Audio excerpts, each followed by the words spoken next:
Hey y'all, and welcome to my channel, Living Life with Leticia. Thank you guys for coming back. For those of you that are returning, for those of you that are brand new, thank you guys for checking me out. And I hope that you come back and visit, like, share, subscribe, all of that good stuff. And you old people that's been there and y'all still haven't subscribed, or maybe y'all haven't shared it, or maybe you haven't liked it. I don't know. Maybe you don't like what I'm saying. How would I know if you don't tell me something? I know some of the things that I tell you may be redundant, maybe, things that you've already heard. And I'm not a newscaster, so I don't get the, like that. I get it when I get it. And when I get it, we're going to talk about it. All right. So thank y'all for coming back. Let's get into our devotion. John 17:4 says, I have glorified thee on the earth. I have finished the work which thou gavest me to do. Here Jesus talks to his Father, one of his final prayers on this earth. In this verse, he refers to the work he has completed. He knows that his time on earth has come to an end. He has reviewed his life and he says, essentially, Father, I've done the best that I can. There is nothing more for me to do here. I've prepared them as well as possible. It's time to do this thing I came here to do. And with that, it begins. The greatest act of love known of mankind is about to unfold. Our prayer today is, Lord, I thank you for what you did for me at Calvary. You gave your life for me. You loved me unconditionally.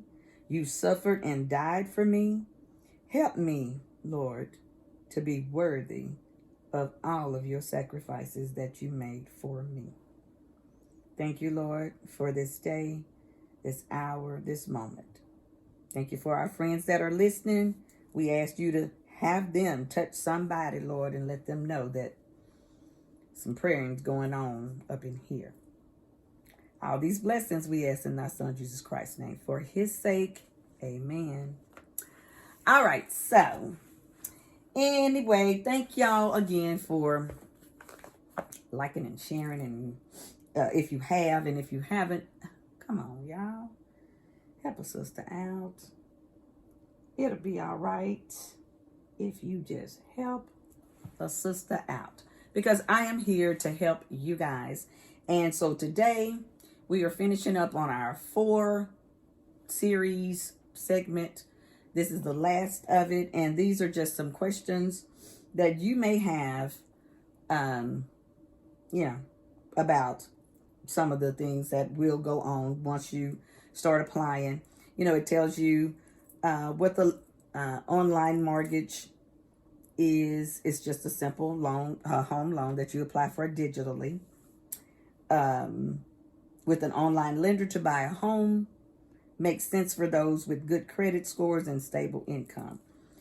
It may be more difficult if non-traditional borrowers, including people who are self-employed, but you can find most types of home loans. Again, they are conventional, jumbo mortgages, mortgage VH loans, FHA, USDA loans. Those are our loans. How to apply, or what you'll need to apply.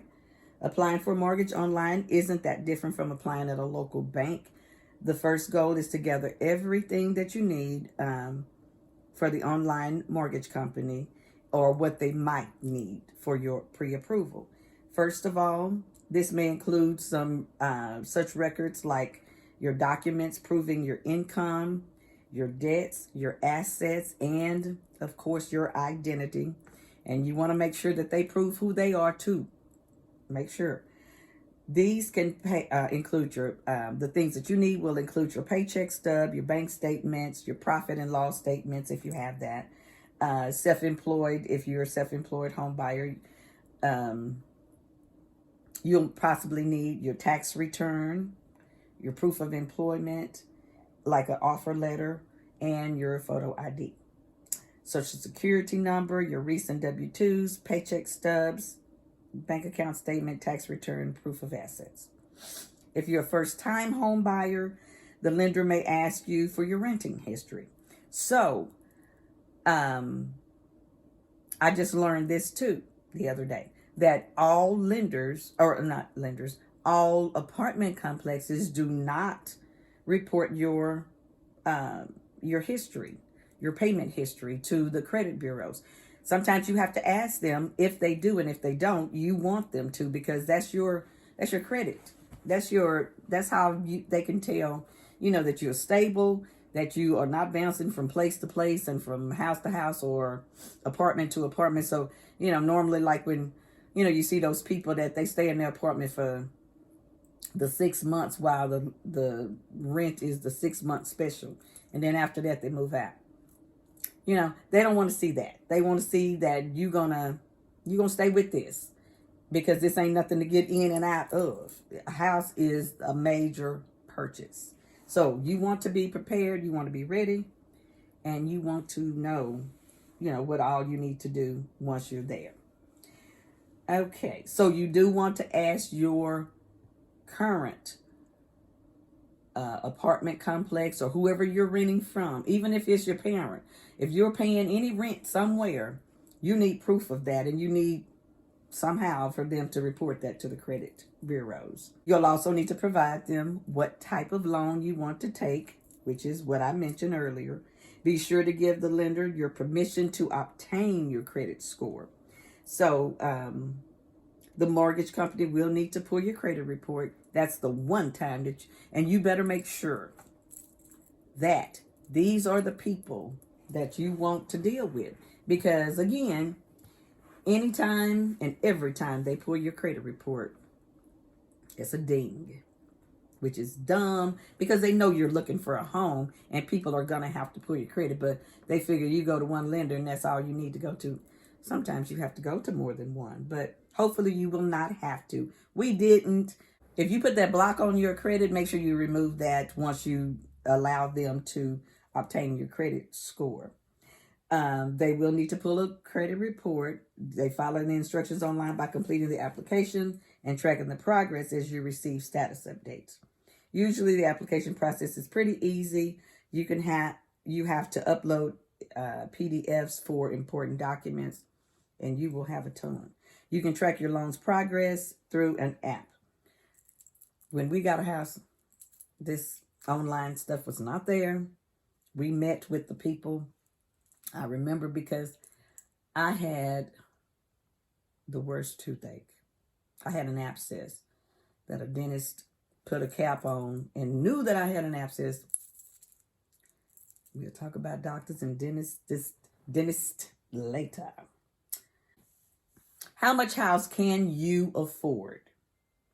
And that varies on your income, your savings, and other factors, including your down payment amount. Most lenders require, as I mentioned, 3% to 20% of the home's price.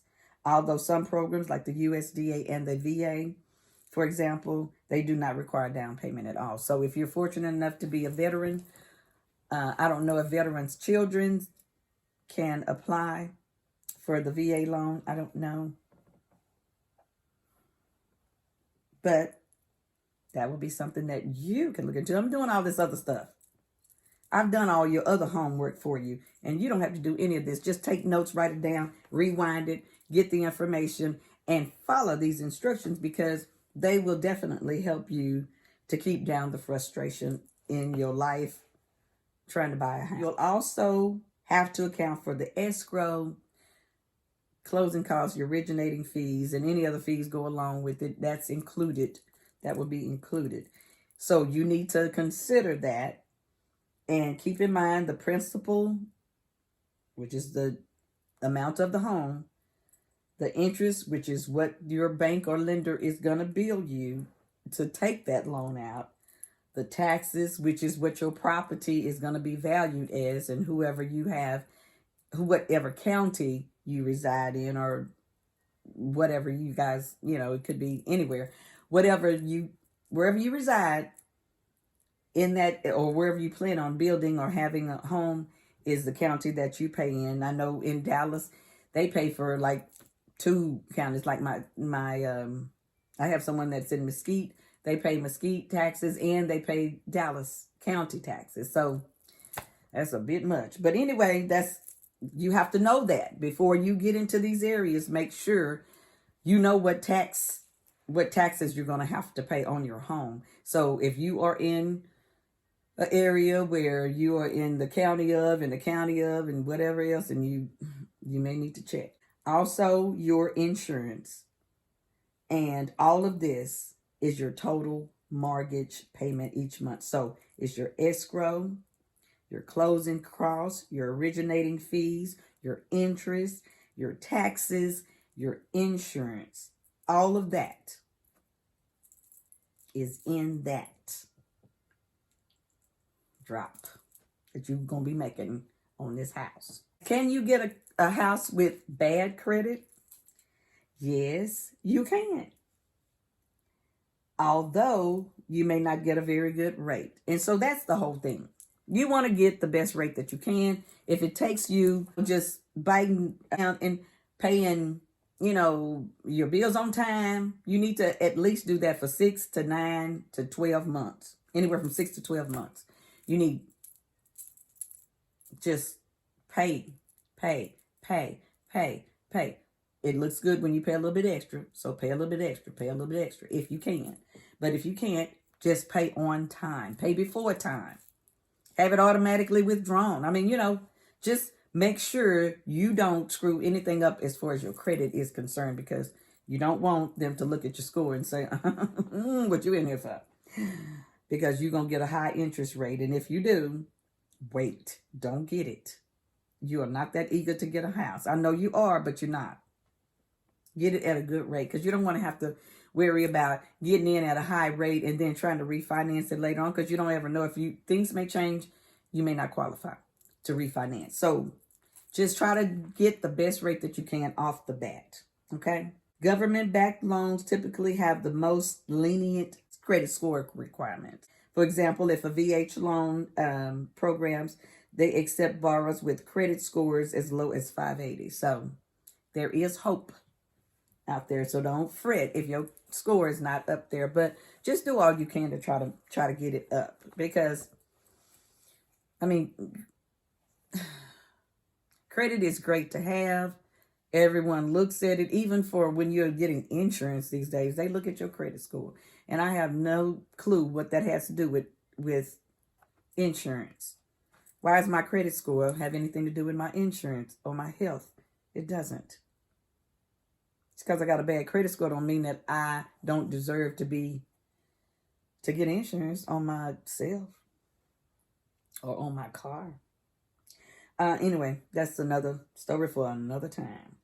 Okay, overall, the lenders want strong assurance that you can afford your home and are likely to repay your mortgage. That's the long and the short of it. They just want to know that they're going to get their money back plus your interest and whatever else fees. The mortgage underwriter does much of this evaluation. They prefer to see a strong credit score, overall positive credit history, low debt to income ratio, meaning if you making $2,000 a month and you paying out $1,700 of that already, you may not have room for a mortgage unless $1,500 of that is your rent. But they will look at that. You'll look at that first, because you don't want nobody to look at it and say, no, get out. So they want you to have a low debt to income ratio, debt payments versus monthly income. And what should you do first? Choose a lender or shop for home. We suggest, and this is Consumer Affairs, that you choose a lender as your first step. There are numerous benefits in this. First, you'll know how much you can spend on a home, and there's no benefit in getting your hopes up or limiting yourself without knowing, because you may qualify for a better loan than what you think you do, because you don't know all of the requirements. They look at a lot of stuff, but sometimes it can surprise you what you will qualify for. So let them do that figuring. But you need to know too, but you need to know before you let them know, because you want to be sure that it's going to be good for you. Once you're pre-qualified, you have negotiating power and demonstrate to a seller that you're ready to purchase. It asks, are online mortgage lenders safe? In general, reputable online mortgage lenders and secure websites are considered safe. However, not all companies are trustworthy. It's crucial to thoroughly research lenders. I suggest that highly. You're getting ready to start looking for your lender first. Look and call. Do not look at the reviews on their website. Go to Yelp. Just go to a realtor website or something. Go to a website, put in the lender's name, see if there's any bad reviews, see if they're good and they've taken care of their people, because you don't want to get stuck with somebody that does not have your best interest at heart. And your home, as I said, is the biggest investment that you'll possibly make in your lifetime. So whether you have one or two, those are that's your big ones. Those are the most money that you'll normally spend on anything. Compare lender reviews and ask your friends, your family, and your real estate agent for suggestions. Avoid any lender with unusually high rates or fees, or one that pursues you to lie on your application or sign documents quickly. Don't do anything in a rush. Nothing in a rush. Take your time. Think about it overnight. Take it home. Read it. Or, well, if you're online, then print it out. Read it. Let somebody else read it. Make sure that it is a good contract and that you are protected as well. If you don't know what you're looking at, let somebody else look at it, because they may not. The Real Estate Settlement Procedures Act requires lenders, brokers, and services to provide pertinent and timely disclosures about costs. So they should be upfront with that. Once you take out a mortgage, the monthly payment will probably be the one of your top monthly expenses. So you don't want to rush the process. It's smart to spend time shopping around and find the best mortgage for you and the type of mortgage that you're looking for, the type of home you're looking for. Don't just settle, because, again, this is a major purchase. This is something that you need to be very satisfied with. We touched on having your credit in order, getting your information that's going to be needed, finding a lender, finding a realtor. I mean, not in that order, but all right. So just a recap of what we talked about in these 4 segments. We talked about the type of mortgage loans: conventional, government, fixed rate, adjustable rates. We talked about the differences between the conventional, the government, FHA and VA loans, the USDA loans. We talked about that. Non-conforming loans. We talked about that, and the jumbo loan, even though those are ones that are way up there, out of my reach, that's for sure.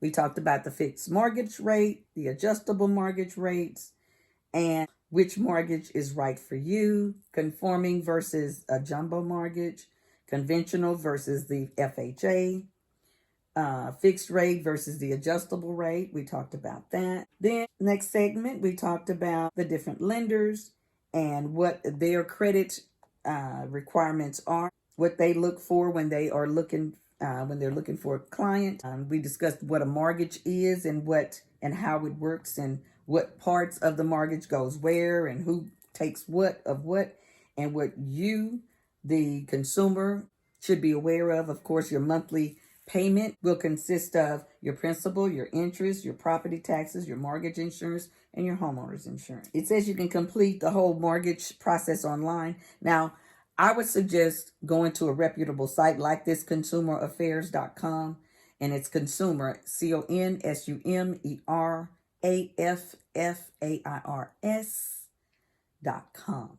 They are a legit website. They give you information on things that you may have questions on, especially when it comes to housing, when it comes to your money, when it comes to making purchases and a home. It is a wonderful place to have. If you don't have a home and you are in the market to find one, I wish you good luck because the interest rates are crazy. But once you get into your place, let me know if any of the things that I suggested works for you. These are all from Consumer Fur, nothing from me personally, but I know looking for a house is tedious business, and I know several people that are out there looking right now. So I hope this helps them. I hope it helps you. I hope it will help someone else maybe that's looking for a place to live and to get your house in order. You need to get your credit in order and everything else first, and you can have your own home. All right, home buyers and potential home buyers, have a great rest of your week, your month, your time of this day. We love you. Thank you for joining again. Like, share, subscribe, please, please, and please. But be blessed and be a blessing. Deuces.